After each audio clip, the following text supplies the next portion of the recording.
로마서가 참 어렵습니다. 제가 서울에 처음에 이 로마서를 하다 보면 사람들이 잘 못 따라간다고 그런 말씀 드린 적이 있어요. 그게 이제 내용이 어렵기 때문이에요. 근데 이제 문제는 제가 전달하는 사람이 사도 바울의 수준에 못 미치는 거예요.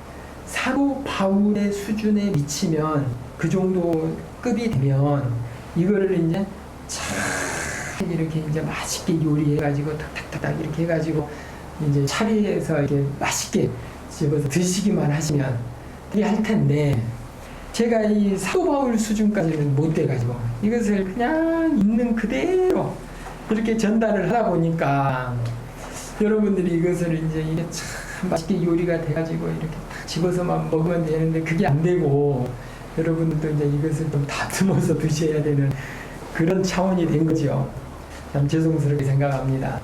참 어려워요. 로마서 자체가. 제가 아무튼 최선을 다해서 한번 쉽게 해보려고 노력하겠습니다. 자, 그리고 이제 여기서는 여러분들이 누가 이게 들어와 있는지 잘 몰라요. 그리고 여러분들을 제가 못 봐요. 그래서 여러분들이 딴짓을 하고 있으면 딴짓을 하는지 모른단 말이죠. 그래서 여기서 가끔 여러분들의 이름을 부르겠습니다. 지금 이 시간쯤 되면 딴짓을 하겠다 하면 제가 그 시간쯤 되면은 이혜진 이렇게 부르는 것처럼 여러분의 이름을 한 번씩 부르겠습니다. 자, 이제 본론으로 들어가 보도록 하겠습니다. 지난주에 우리가 상속자에 대해서 이제 봤어요. 우리가 이제 하나님의 나라를 이어받으려면 아무렇게나 아무 사람이나 하나님의 나라를 이어받는 것이 아니라 훈련된 사람이 하나님의 나라를 이어받을 거 아니에요.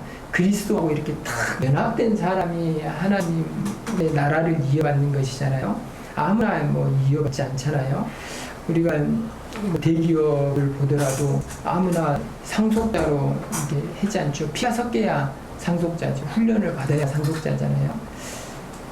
그런 사람들이에요. 그런 사람들. 이제 우리가 그런 사람들인데 그런 사람들이 어디에서 살아가고 있냐면 이 세상을 한번 쭉 이제 상속자들이 이렇게 쭉 세상을 둘러봐요. 우리가 지금 살고 있는 환경이 어떤 환경인지를 한번 보는 거예요. 18절부터 20절까지 이제 그 환경을 한번 보는 거예요. 우리가 살고 있는 환경. 나는 현재 우리가 겪는 고난은 장차 우리에게 나타날 영광과 비교하면 아무것도 아니라고 생각합니다. 지금 우리가 상속자인데 고난을 받고 있어요. 참 희한하죠? 근데 훈련을 받고 있는 거예요. 그냥 아무한테나 너 이거 다 가져 이렇게 할 수가 없으니까 상속자한테 이제 이렇게 하는 거죠. 그러면서 고난을 당하고 있어요. 우리가 지금 그 고난을 당하는데 19절을 한번 보겠습니다. 모든 피조물은 하나님의 자녀들이 나타나기만을 간절히 기다리고 있습니다. 이 말씀은 뭐냐면 모든 피조물들, 이게 하나님의 상속자 말고 모든 피조물들, 이 땅에 있는 나무, 바위, 별, 해, 달 이런 것들을 말하는 거예요. 그 피조물들이 어떤 상태에 있냐면 간절히 누군가를 기다려요. 이 세상이 변화되어서 완벽히 새로운 세상이 되기를 기다리고 있는 거예요. 간절히 기다려요. 하나님의 자녀들이 온다는 것은 예수님이 온다는 거 똑같은 말이거든요. 예수님이 와서 이 세상이 변화되길 바래요. 왜 그러냐면 이 사람들이, 이 피조물들이 어떤 상태에 있냐면 20절에 허무한 데 있기 때문이에요.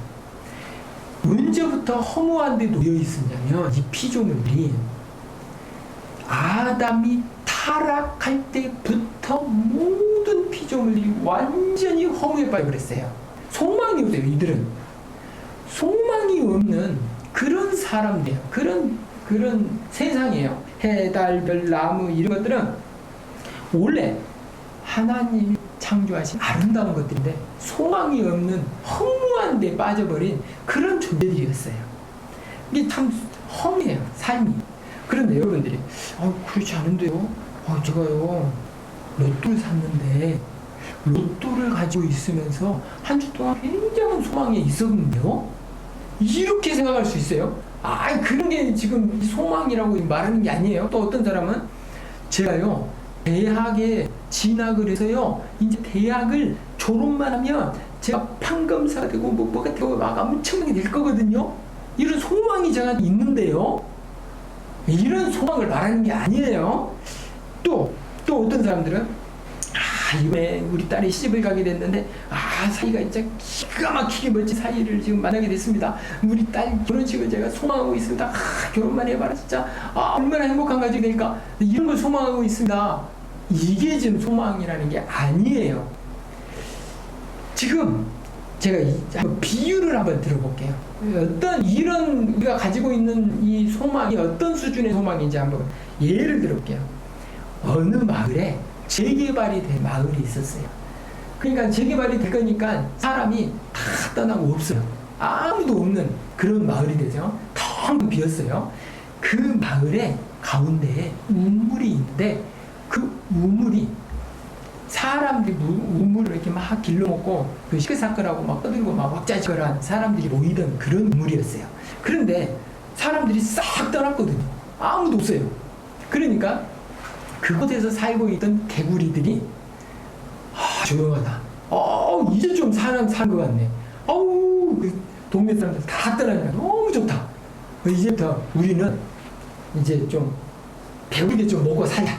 이제 그 속에도 파리도 있고 뭐 이게 좀 있었어요. 그래가지고 이제 이들의 소망이, 이 개구리들의 소망이 뭐였냐면 지금도 굶고 살지는 않는데 좀 소망이 있는데 좀 조용한 거 이게 좀 지속되면 좋겠고 파리가 조금 더 들어와서 좀 이게 조용하면서 배부르게 살면 좋겠다, 이런 소망이 있었어요.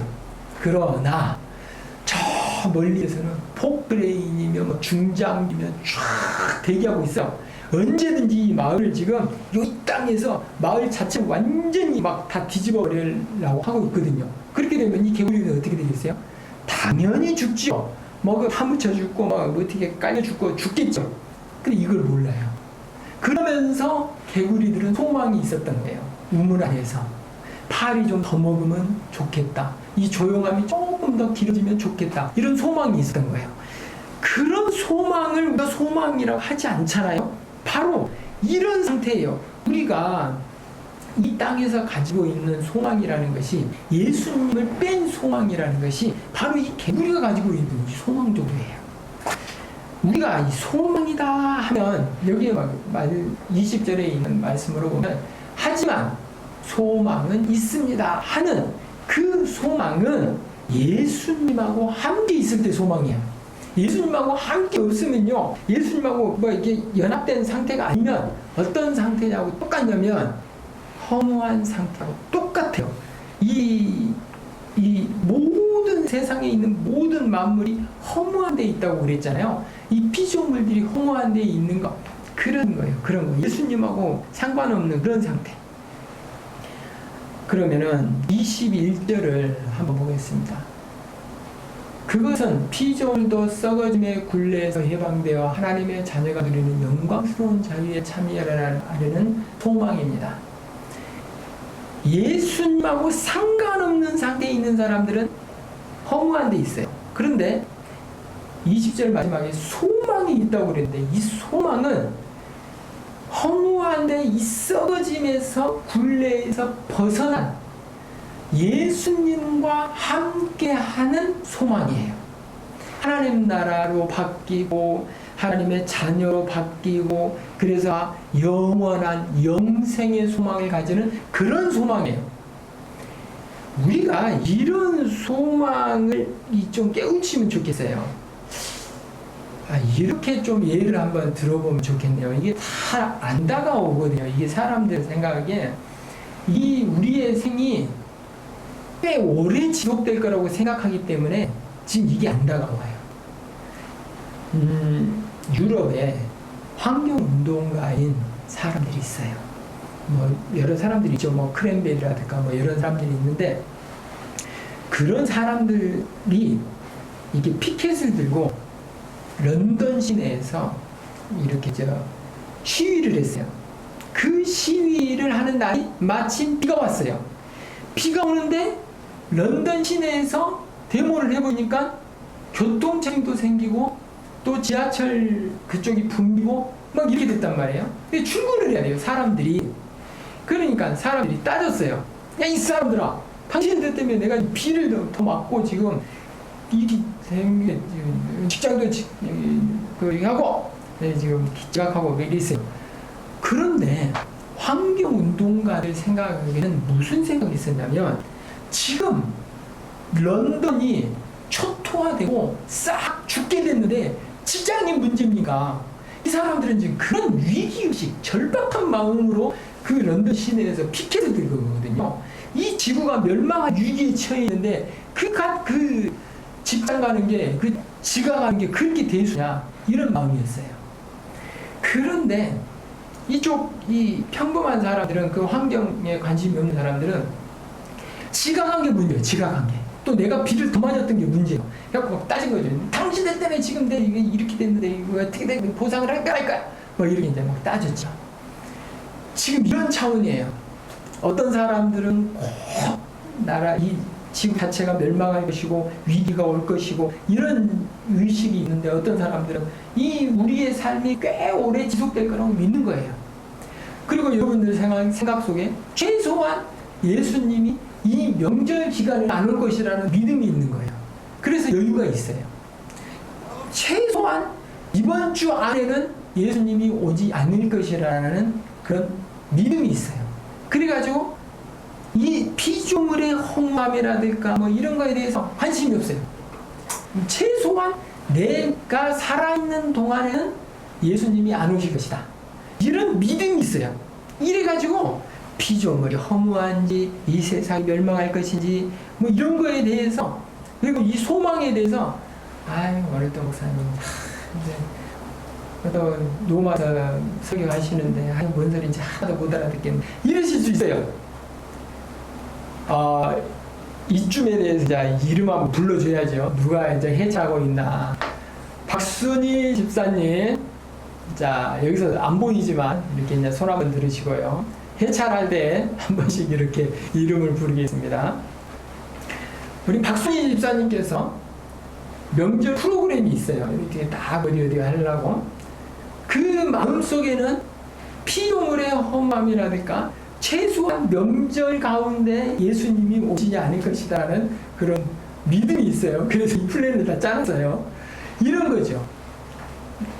참 이게 아담 이후에 온갖 피조물들, 모든 피조물이 험하고 썩어진 굴레에 빠져버렸는데 이게 눈에 안 들어오죠. 우리가 참 이게 함정이에요. 그래서 이 로마서가 잘 귀에 안 들어와요. 이 소망이라든가 인내라든가 이런 게 또 핍박도 없잖아요. 우리 한국 사람들한테는 핍박이 없어요. 강하고 말면 말고, 예수님 믿어도 뭐 누가 뭐라고 안 하고, 안 믿어도 뭐라고 안 하고, 예배 드려도 뭐라고 안 하고, 안 드려도 뭐라고 안 하고, 이런 환경에 있으니까 뭐 소망이니 인내니 이런 거 하면요 호리타분하게 들린단 말이죠. 22절을 한번 보겠습니다. 22절을 제가 읽겠습니다. 우리는 모든 피조물이 이제까지 신음하고 해산의 고통을 겪고 있다는 것을 압니다. 또요, 23절. 피조물만 아니라 성령의 첫 열매를 받는 우리들 자신도 속으로 신음하며 우리가 하나님의 자녀가 되는 것과 우리 몸이 구속될 것을 간절히 기다리고 있습니다. 이 피조물이 신음하고 있고 해산의 고통을 겪고 있는 거예요. 근데 이게 신음하고 고통을 겪는데 해산의 고통이에요. 신기하게. 우리가 뭐 남자들은 잘 모르겠지만 여자분들은 해산의 고통을 알잖아요. 이 해산의 고통이 거의 죽을 것 같이 아프다고 그래요. 너무 막 세상이 노래지고 아픈데, 그런데 그 고통 이후에 뭐가 있냐면 아이가 있죠. 아이가. 바로 이거예요. 이 피조물들이 고통을 당하는데 해산 고통이에요. 예수님이 다시 오신단 말이에요. 다시 오시면 이 세상이 새 하늘과 새 땅이 되는 거예요. 리모델링이 돼버리는 거예요. 아니, 새 것이 되는 거예요. 새 것. 리모델링은 골조, 뼈대는 그대로 있잖아요. 근데 이런 차원이 아니에요. 예수님이 오시면 이 본질 자체가 완전히 바뀌어버려요. 우리 몸은 나이가 들면 콜라겐도 빠지고 뭐 생명력도 빠지고 탱탱한 것도 다 빠지고 이렇게 빠지잖아요. 근데 예수님이 오셔서 새로운 피조물이 돼버리잖아요. 그러면요, 머리끝에서 발끝까지요, 새로운 게 돼요. 본질적으로 아주 바뀌어버려요. 아예 바뀌어버려요. 그러면은 우리가 암세포 이야기를 했던 것처럼 우리 몸이 영원히 안 죽어요. 몸이 안 죽어요. 죽질 않아요. 아예 바뀌어버리는 거예요. 그러면 소나무도 오랫도록 살다 보면 죽잖아요. 그것도 생명이 다 하면 죽거든요. 이 땅에 있는 그 대부분의 것들이 그래요. 그런데 새로운 피조물이 되어버리면요, 변화되기 때문에 본질적으로 바뀌어버리기 때문에 다른 것이 돼요. 다른 것이. 그런데 지금 이 소망 이야기를 하잖아요. 이 소망이 바로 그것을 바라보는 거예요. 본질적으로 완전히 새로운 것이 되기를 바라면서 이 소망 가운데 사는데, 그 소망 가운데 사는 사람들은 고통 중에 있다는 거예요. 그래서 인내가 필요하다는 거예요. 지금 이 말씀이에요. 여기서 지금 계속해서 말씀하시는 게 뭐냐면, 여러분들은 고통 중에 있고 피조물들은 허무한 데 있습니다. 그러나 여러분들은 소망이 있어요. 그 소망이 있으면 여러분들은 인내할 수 있습니다. 어떤 소망이길래? 하나님 나라가 다 우리 것이 되고 우리는 본질적으로 완전히 새 사람이 되고 이런 놀라운 일들이 일어나기 때문에 그것을 소망하고 있는 거예요. 그런데 이게 로마서가 쓰여질 당시에는요, 굶주리고 핍박받고 괴롭고 죽고 막 옆에 사람 죽어가고 이런 시절이에요. 그런데 그렇다고 뭐 엄청난 로마의 핍박이 막 총공격이 있었던 그런 시절은 아니에요. 사도 바울이 이게 복음을 전하던 그런 시절이기 때문에 엄청난 핍박이 있었던 것은 아니지만, 예수님을 믿는다고 했을 때 주변의 시각이 그렇게 곱지만은 않았던 시절이에요. 그런 시절에서 이 소망을 갖고 살고 막 이러기가 쉽지도 않은 시절이었어요.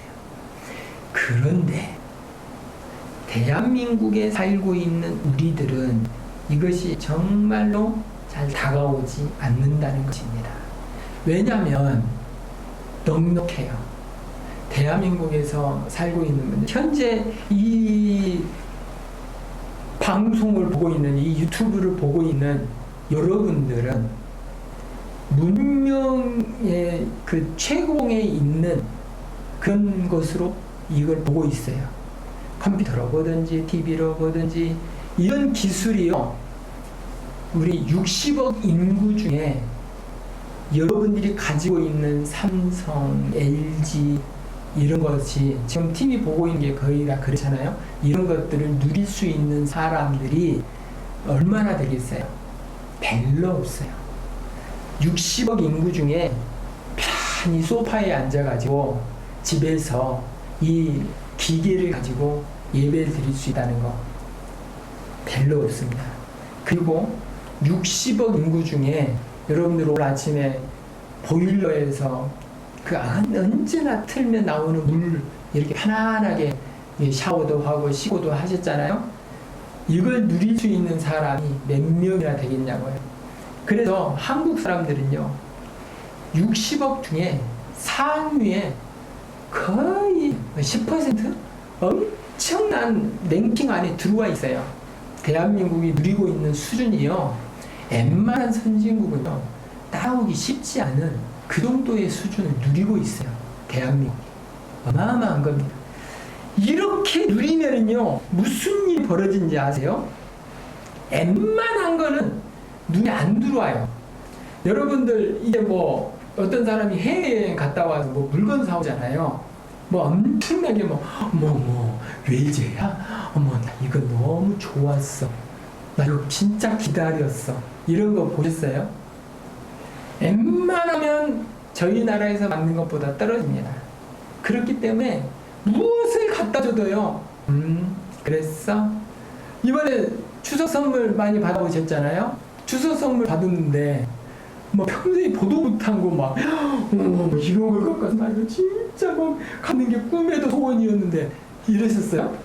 또 받으면은 이거 알았어 이렇게 되는 거잖아요.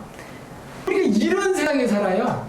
그러니 천국의 소망 이러면요, 아유 뭐 여기도 좋은데요, 여기 대한민국 괜찮은데 뭐 천국까지 우리가 이렇게 생각하는 게 우리예요. 참 쉽지 않은 거예요. 우리 이렇게 많이 누리는 사람들한테요 천국을 소개하잖아요. 정말 쉽지 않습니다. 25절로 한번 가보겠습니다. 25절에 보면, 따라서 우리가 아직 보지 못한 것을 소망한다면 우리는 그것을 인내함으로 기다려야 합니다. 보지 못한 것이에요. 보지 못한 것. 우리가 그래서 이게 소망이에요. 이게 참 예수님 안 믿는 사람들은요, 보지를 못했으니까 소망 자체를 안 해요.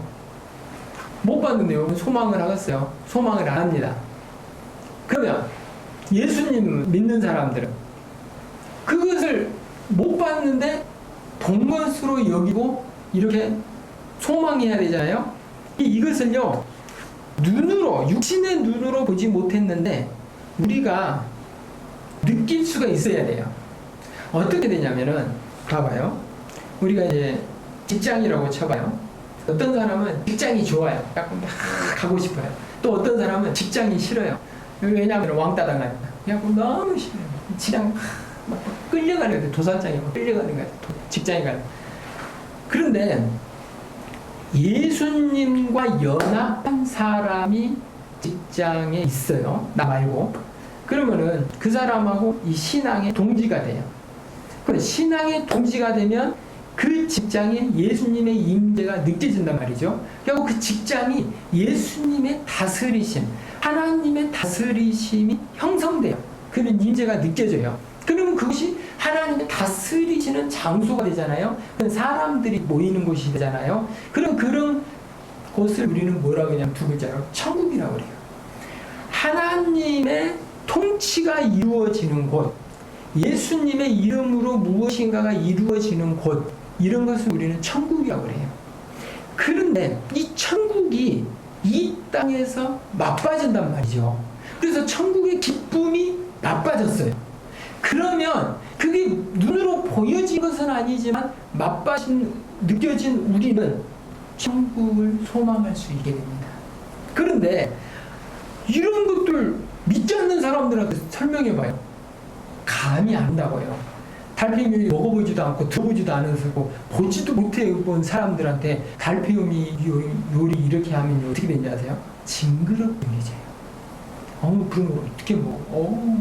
비둘기 요리, 대만에서는 비둘기 요리를 해가지고 튀겨가지고 길거리에서 팔아요. 굉장히 맛있는 음식이에요. 우리로 치면 떡볶이격이에요. 그 정도로 길거리 음식이 아주 잘 팔려요. 근데 우리 비둘기 음식 그러면 필기튀김을 먹는다고? 이렇게 되잖아요. 바로 이런 거죠. 한 번도 천국을 보지를 못했는데 천국을 소개한다고 그것이 팍 한 번에 느껴져갖고 나 오늘부터 천국 이런지는 못한다는 거죠. 자, 그러면은 이런 상태에 빠진 우리들을 어떻게 도우시는지 26절 보겠습니다. 26, 27절에 보면은 이처럼 성령께서는 우리의 약함을 도와주시며 우리는 무엇을 기도해야 하는지 모르지만 성령께서는 말로 다 표현할 수 없는 간절함으로 우리를 위해 중보 기도를 하십니다. 우리가 인생을 살다 보면 수많은 인내를 해야 돼요. 그래야 천국에 올라간단 말이죠. 수많은 인내 속에서 속이 문드러질 수가 있어요. 또 낙심이 될 수가 있어요. 살다 보면 나 이제 안 해. 나 너무 많이 참았어. 나 이제 그만 참을래. 이럴 수가 있단 말이에요. 그럴 때 성령 주께서 말할 수 없는 탄식 가운데 우리를 위해서 기도하고 계세요. 그 다음에 27절을 봅니다. 사람의 마음을 꿰뚫어 보시는 하나님께서는 성령의 생각이 무엇인지를 아십니다. 그것은 성령께서 하나님의 뜻에 따라 성도를 위해 중보기도를 하시기 때문입니다. 하나님께서 이미 우리를 아셔요. 그래가지고 기도를 하다가 우리가 지칠 때가 있어요. 살다가 지칠 때가 있어요. 인내를 하니까, 살다가 괴로우니까, 이 세상에서 허무한 사람들과 허무한 피조물들 속에서 살아가는데 어찌 퍽퍽하지 않겠어요? 살다 보면 퍽퍽하겠죠. 삶이 힘들어요. 그럴 때 우리가 어떻게 성령 충만해서 기도할 때도 있지만 성령이 안 충만할 때도 있잖아요. 그러면 나 이제 안 해, 나 못해, 나 그만 스탑 이렇게 한단 말이죠. 주전부가 된단 말이에요. 그럴 때 우리가 지금까지 살아있을 수 있었던 것은 성령께서 우리를 돌봐주셨기 때문이거든요. 우리가 한번 생각해보죠. 우리가 낙심해서 나 몰라, 나 안 해 이렇게 하니까 한두 번이에요. 그럴 때마다 우리가 다시 살 수 있었던 것은 성령께서 우리를 돌봐주셨기 때문이라고요. 성령께서는 어떻게 하셨냐면 하나님의 뜻에 따라서 성도들을 위해서 기도하신 거예요. 중간에 껴가지고 기도하시는 거, 중간에 다리가 돼서 기도하시는 거, 중보기도잖아요. 우리도 다른 사람들 위해 이렇게 중보기도 많이 하잖아요. 근데 기도의 최고봉이 뭐냐면은, 어떤 기도가 최고 좋은 기도냐면 하나님의 뜻에 따라 기도하는 거예요. 저도요, 막 직장 생활 하다 보면, 가정 생활 하다 보면 돈이 필요할 때가 있단 말이에요. 직장에서 같은데 이게 법인이 필요하다 그러면 5천만 원, 매덕 5억 막 이렇게 필요할 때가 있단 말이에요. 그러면 진짜 아니 저한테 5천만 원, 5억 좀 주십시오. 이걸로 다 그냥 한 번에 그냥 해버렸으면 좋겠습니다. 돈 없어가지고요, 이렇게 힘들고 저렇게 힘들고 막 한단 말이에요. 살다 보면 돈들이 많이 필요해요. 그럴 때 하나님, 제가 이번에 로또를 살 테니까요, 빨리 하나님 이거 주십시오, 빨리 이렇게 한단 말이에요. 그럴 때 우리 마음속에 하나님의 뜻은 물어보지도 않고, 하나님 저 로또 살 거예요, 저를 복권 살 거예요, 하나님 빨리 돈 많은 회장님 빨리 보내주세요, 이렇게 기도를 한단 말이에요. 그럴 때 우리는 그것이 하나님의 뜻인지 묻지를 않아요. 하나님의 뜻인지 묻지 않고 그냥 덮어놓고, 하나님 돈 주세요, 5억 필요해요, 5천만 원 필요해요, 빨리 이거 필요할 때 이거 필요하니까, 이렇게 한단 말이에요. 우리는요, 하나님의 뜻에 따라서 무엇을 하는 습관이 잘 안 돼 있어요. 그래서 우리 머릿속에 떠오르는 대로 그냥 팍팍 해버려요. 그냥 우리 이번에 이거 좋을 것 같아, 그거 하자. 옛날에 기원이란 족속들이 여호수아한테 와서 속였어요. 막 헤어진 옷 입고 와가지고, 여호수아여, 우리 멀리서 왔어요, 우리 좀 봐줘요, 우리는 당신의 종이 될게요. 이러니까 여호수아가 하나님한테 물어봐야 되는데 물어보지도 않고, 그래, 우리하고 친하게 지내자. 근데 알고 보니까 바로 옆에 마을에 있는 종족이었어요. 그들을 못 쫓아내고 다 진멸하고 쫓아냈어야 되는데 하나님 이름으로 맹세를 해버린 거예요. 내가 너희들 봐줄게.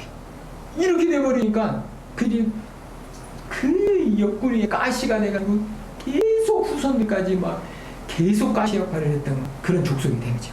하나님 앞에 모든 것을 하나님의 뜻에 맞게 기도하거나 하나님의 뜻에 맞게 아뢰거나 이런 걸 안 해요. 이쯤에서 우리가 한번 또 손 한번 흔들어 보겠습니다. 이주님 손 한번 흔들어 봐요. 이게 왜 손을 흔드는지 여러분들 잘 아시죠? 집중을 해요. 자, 다시 본론으로 들어가세요.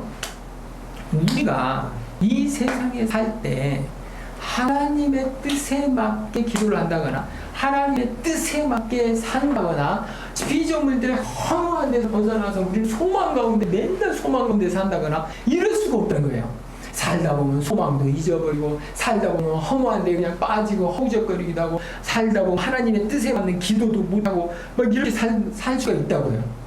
그런데 희한하게 우리가 지금 살아있잖아요. 그런데 희한하게 우리가 하나님의 자녀로 부름을 받았잖아요. 그게 어디서 온 것이냐? 성령께서 우리와 함께 하셨기 때문이라는 거예요. 그것을 우리는 무엇이라고 표현하냐면 하나님의 사랑이라는 거예요. 오늘 제목이 뭐냐면 사랑을 입은 자들이거든요. 사랑을 받은 자들이에요. 그 사랑의 흔적을 다시 보겠습니다. 38절, 39절에서 사랑의 흔적을 읽어보겠습니다. 제가 있습니다. 나는 확신합니다.